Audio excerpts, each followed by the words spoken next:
Hi.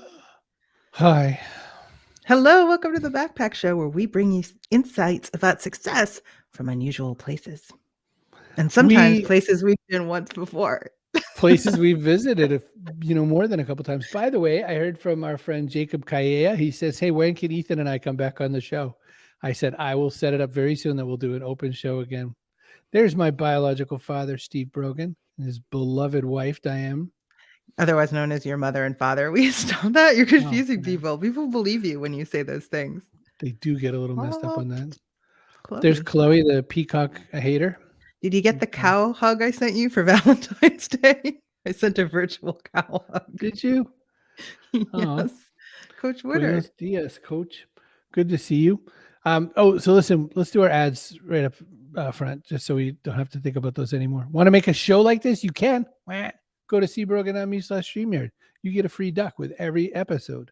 Get your own award-winning author to come and speak to you. Len Joy's here today, by the way. We didn't say that at the beginning. I forgot to. Well, we know who Len is. We'll have to explain to everybody else why he's amazing. Triathlete. Isn't an audio podcast kind of cool? He is a triathlete. Team USA. What if he listens to podcasts when he trains? And no, he's probably listening to Coach Heather yell at him. That's my guess. That's the question. Castros.com makes podcasting stupid easy.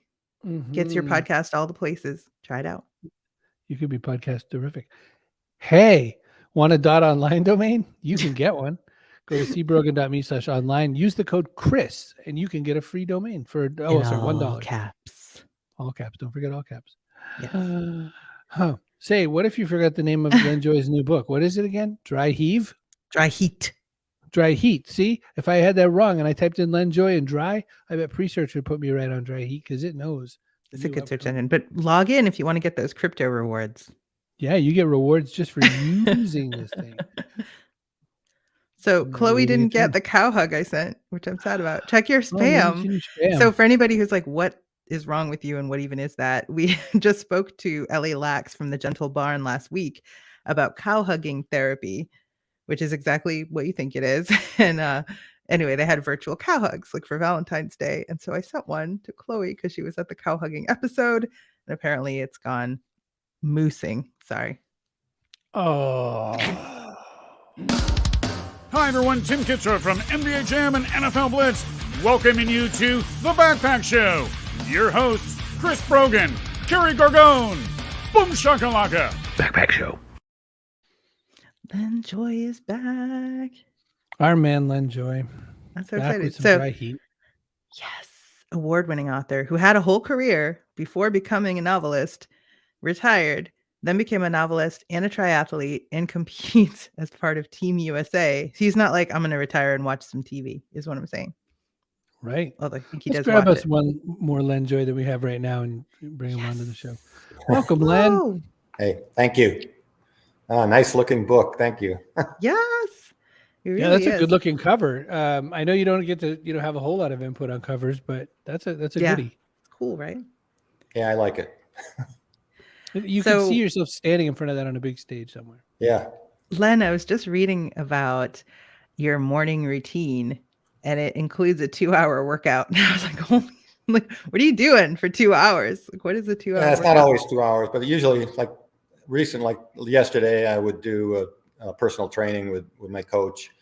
At my age, what she's really trying to do is preserve me. It's like preserve you. You're always losing strength, so we do a lot of weight work. Just so you're doing all this just to like stay level. Things like crazy things like burpees and crawling. Even I mean, it's just exercises. And now I hear I'm in Arizona. She comes everywhere with me because she's on Zoom. So it's just like you guys. We put up the phone and I go through a workout, and then I drive over to the pool. And it's nice here in Arizona because you get to go and swim outside in these heated pools, which is a big break from the Midwest, where normally I would go in there in the Y and swim. And then every other day, I do a run or a bike workout. But it's fun to be out here for a month, and you get to do stuff outside and. If it's a Zoom workout, you could just pretend your camera's not working. Yeah, I don't know what happened, Heather. Sorry. Bummer. Mr. Collins would like to know what time you start the morning, Mr. Active. A lot of times we were starting like about 5:45 in the morning, and especially when I used to have group activities, because a lot of the people I'm working in the groups were with, they had real jobs, so they would get up and work. And I like the social aspect, like to go to especially in the middle of the winter, be able to go to a group bike workout where you're all together.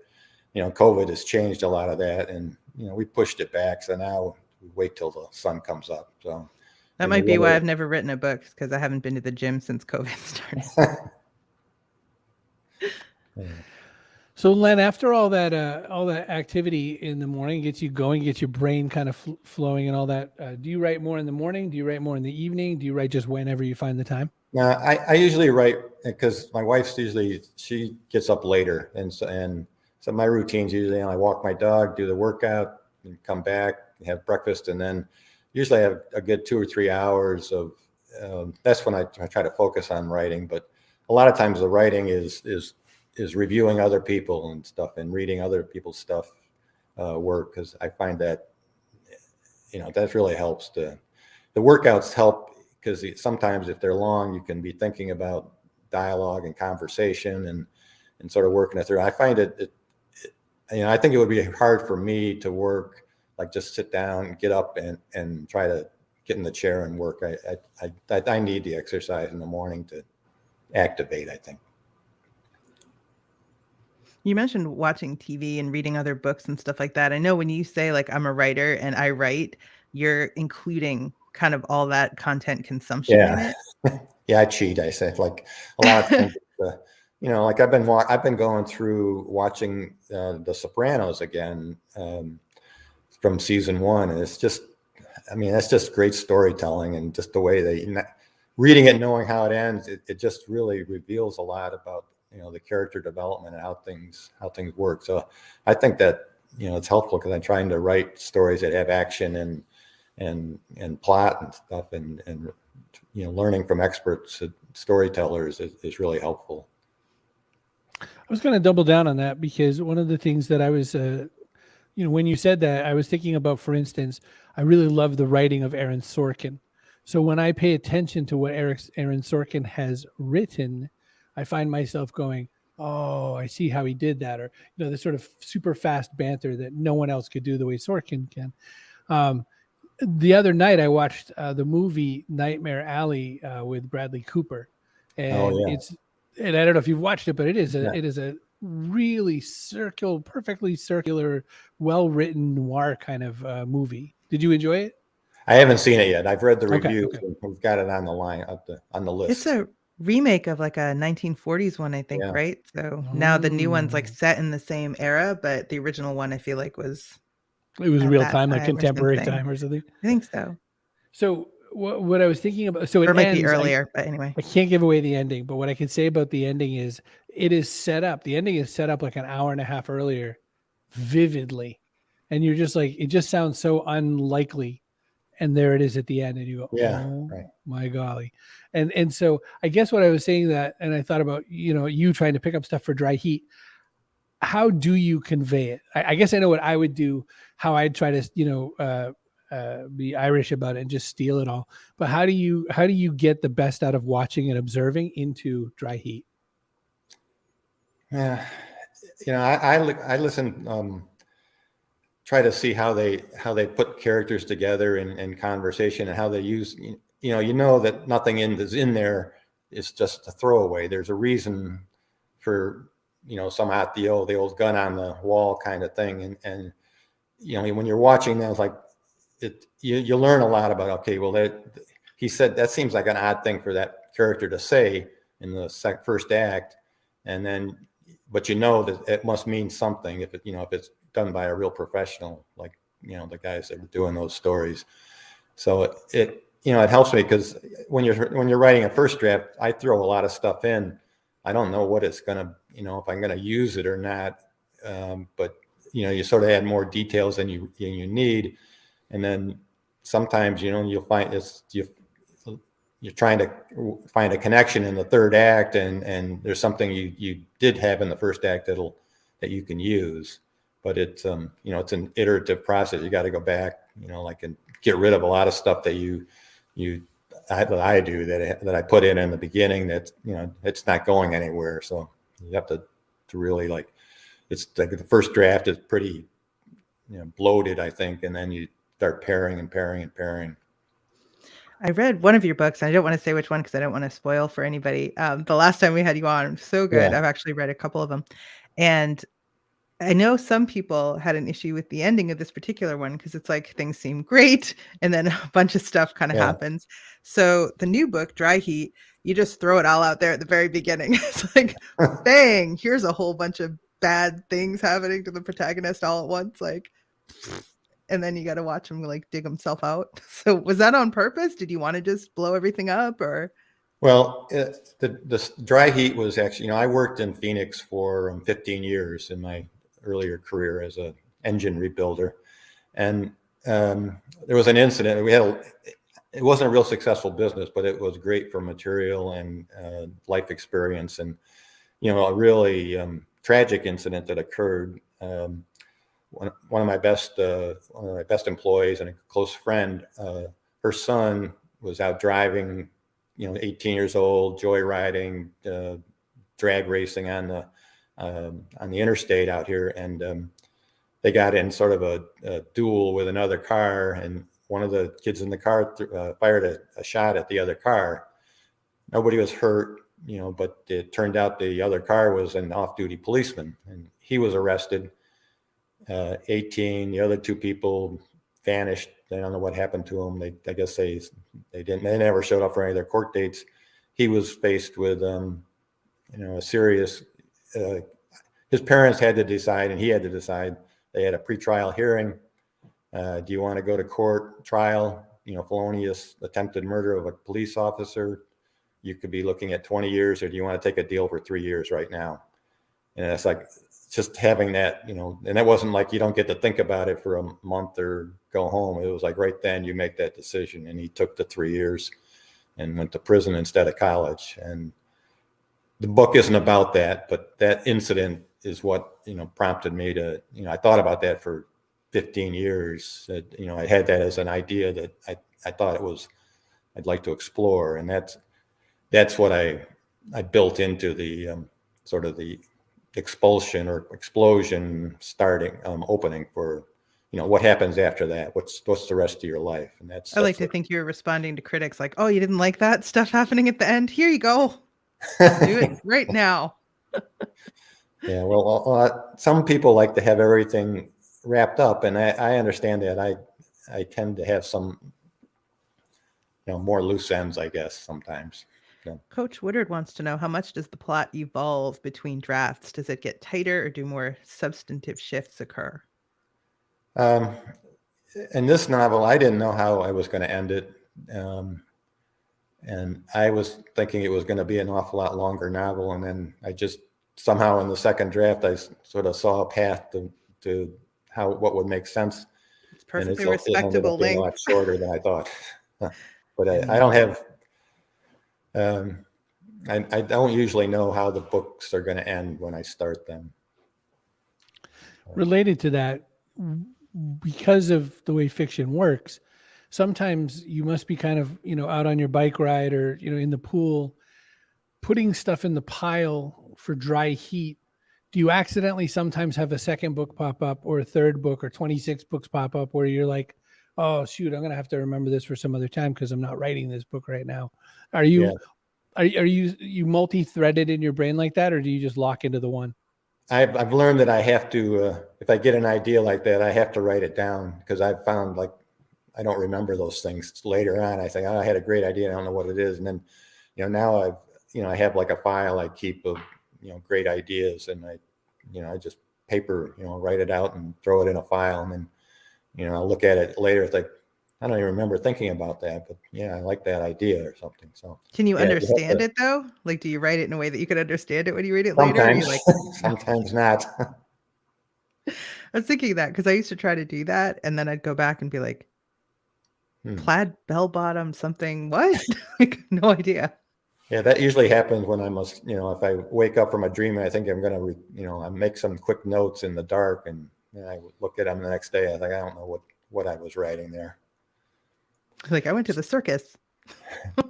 California's leading trial attorney, Mitch Jackson, says, he's surprised or fascinated that, you don't know how your books are going to end when you start them. Do you feel like that helps it stay fresh? Or is it just, I don't know if it makes you feel like a better writer for being able to land the plane without knowing what it is yet, or if you feel like you think everyone else has the plot all the way to the end. I took a course, Robert Boswell, he wrote a book. He's a novelist, and one of his craft books is The Half Known World. And, he makes us, for me, it was a persuasive case that not knowing everything about your character. I mean, one school of thought is you're supposed to write everything down and know everything about your character before you start. And he suggests, leave some things open, so you can be surprised. And you put somebody in a situation, you have to think through what's going to happen. What will they do here and there?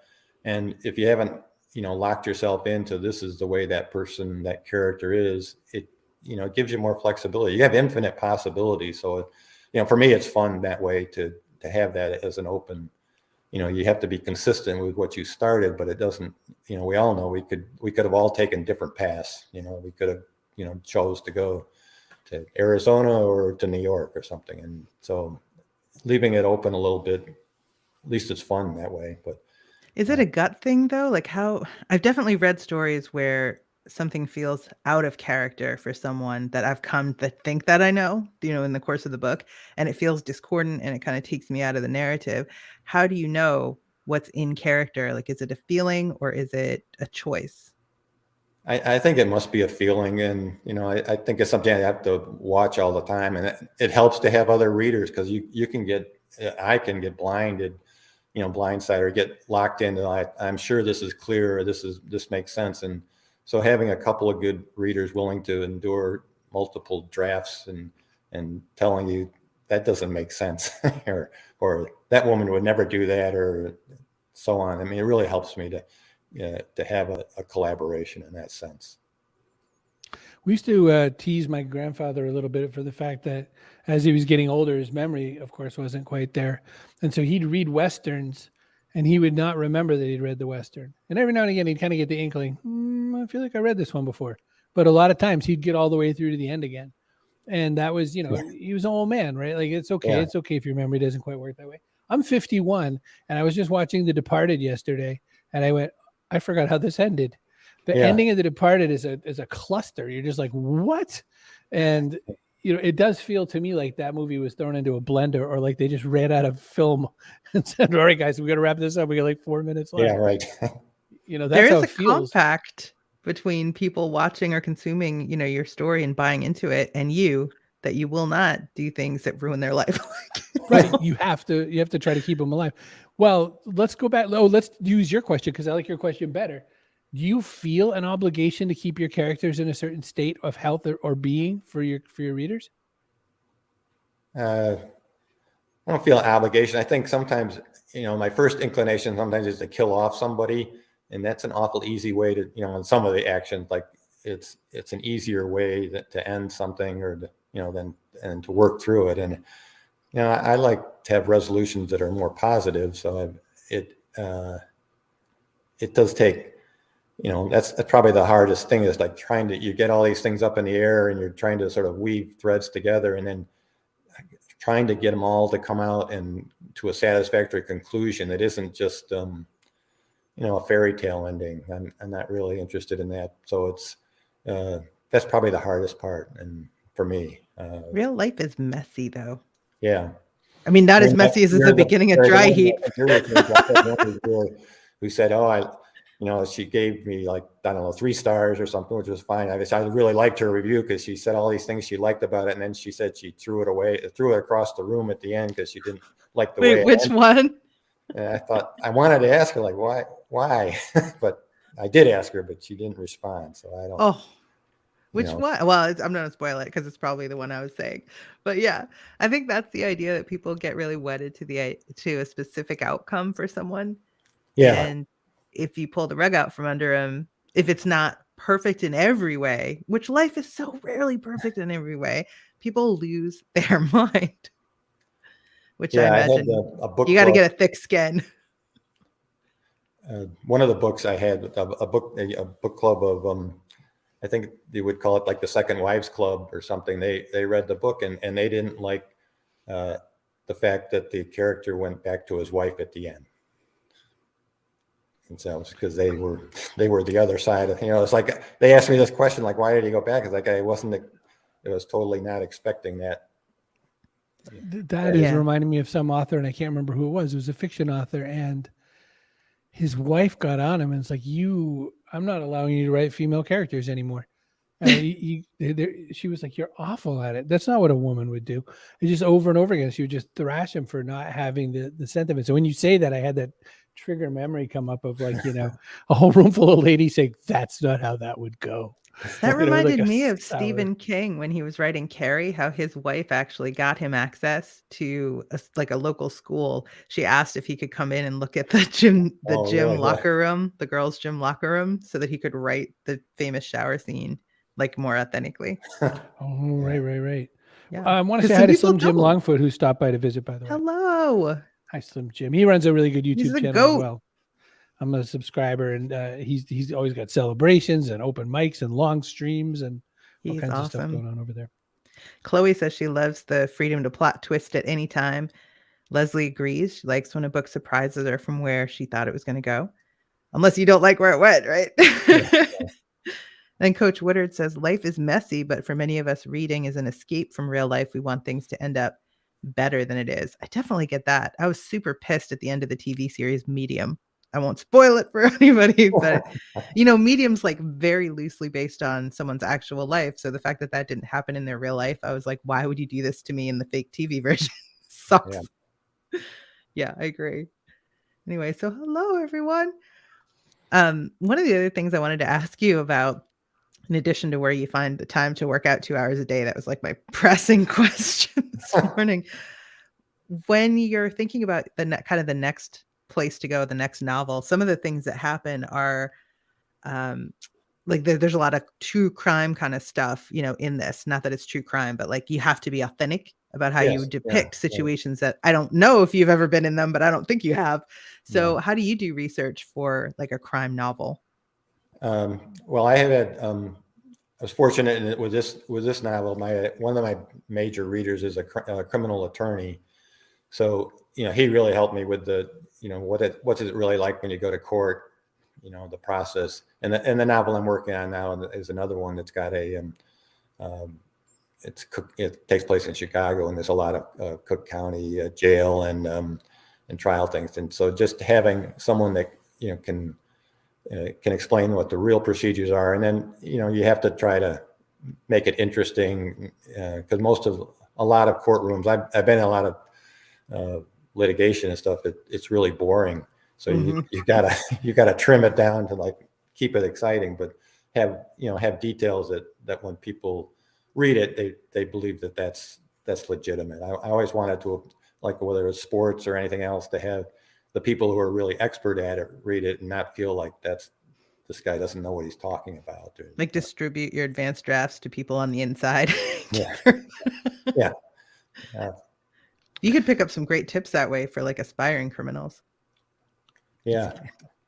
I was thinking about that as it applies to Dry Heat as well, is that there are multitudes of story types in this book. There's the kind of, big explosive car chase, shoot 'em up kind of feeling at the beginning. There's courtroom drama. There's, procedural and all that. You clearly don't feel obligated to stick to one lane. This is sure not, Murder, She Wrote or something like that. Like you're picking off a lot of different venues, so to speak. Yeah. Is that on purpose?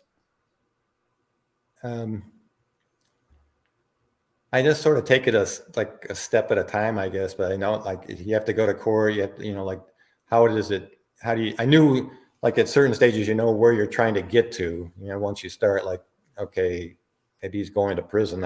What happens? What happens in the case?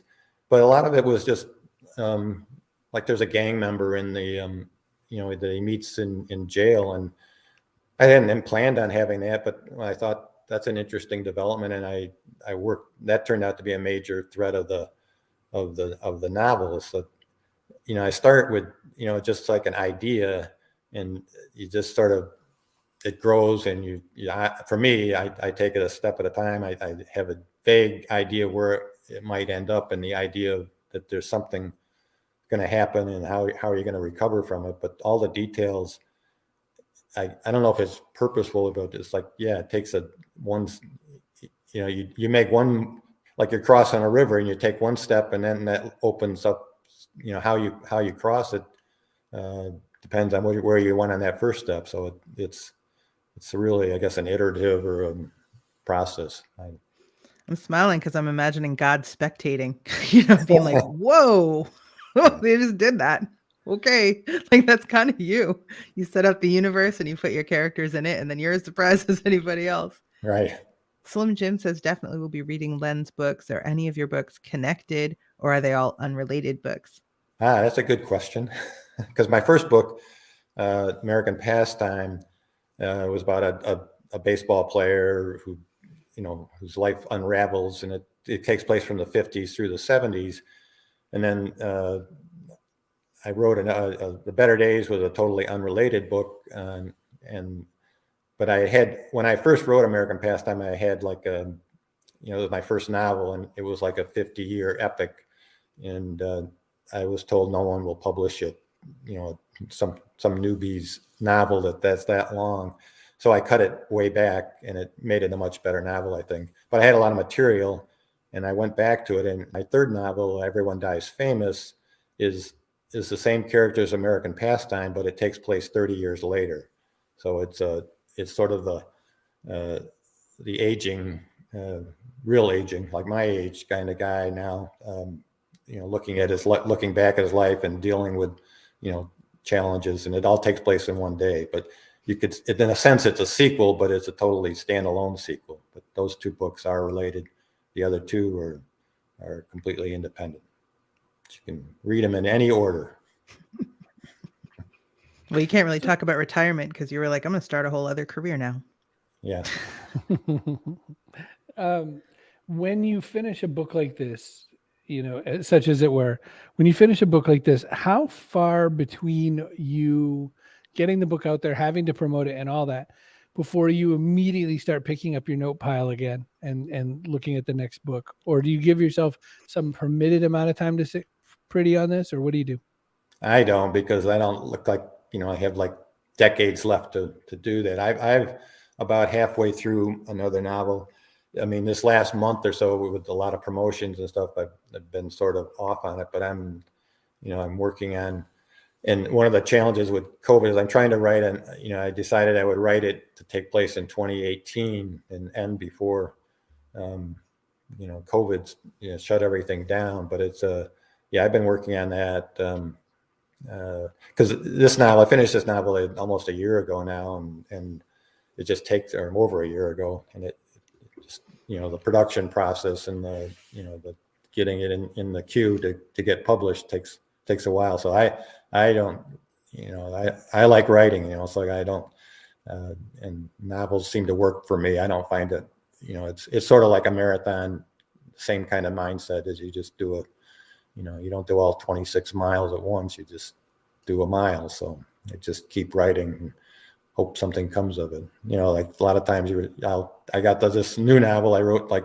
20,000 words, and I realized it was wrong. I had to pretty much start over, but you just keep working at it, because a lot of analogies or similarities with working out. You can't stop, you can't take time off because it's too hard to get back. So you lose everything, that's for sure. Yeah. The new book is called Dry Heat. You can find it anywhere that good books are sold. You can go to lenjoybooks.com directly if you want free sample, that sort of a thing. You check it out. I put up the Amazon link at cbrogan.me/dry heat just because I'm lazy, and I used to do this even when my publishers would yell at me. Sign up for Len's show. Oh, get the newsletter for sure. It's a not miss. We are at that spot of the show where we've got to do a couple of things that we do every episode. Oh, and here's our person of the day. Kaboom!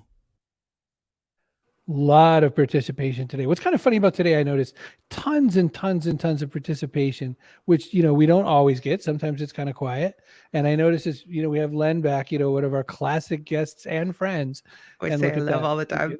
All the connection. And I have like 3 people I feel like I should promote. Kerry, you pick it today because I want to pick 3. Me? Oh, yeah, boy. Slim Jim. We'll give it to Slim Jim for sure. So excited. And also, please let's send prayers for his niece because she was shot. So let's do that. But thank you for coming around. Now, do you want a couple others honorable mentions?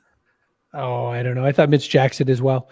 That's the thing. I was like, I had like 3 to 5 people I wanted to. So listen, Len, you've got so many things in the backpack. We should call it the Len Joy backpack, but let's ask the question. What goes in your backpack, good sir? Nobody gets a second bite at this apple, Len. So okay, am I on? Yeah. Maybe. Oh, sorry. It's because I didn't shut this. I thought I was backstage. I would put compassion. I mean, I guess the thing that's, I don't know if frustrates the right word, but I see the people on both sides of the political spectrum, maybe not listening to each other or even considering other people's views. I try to, look at both sides of an issue, and I know we can have our differences, but I don't know if compassion is the right word, but compassion or understanding for other people and their views. That's what I put in. Compassion. It's like kindness. We could all use more of it. Like compassion. I think that's very true. Compassion's a really great one. I was just thinking my Uncle Phil never let me read this one book that was written about him and his exploits. This guy, Gordy Main, wrote a book. You can't even get a copy of it now. I know because I have tried. And it was all about it's called The Luck of the Scottish. And apparently there was some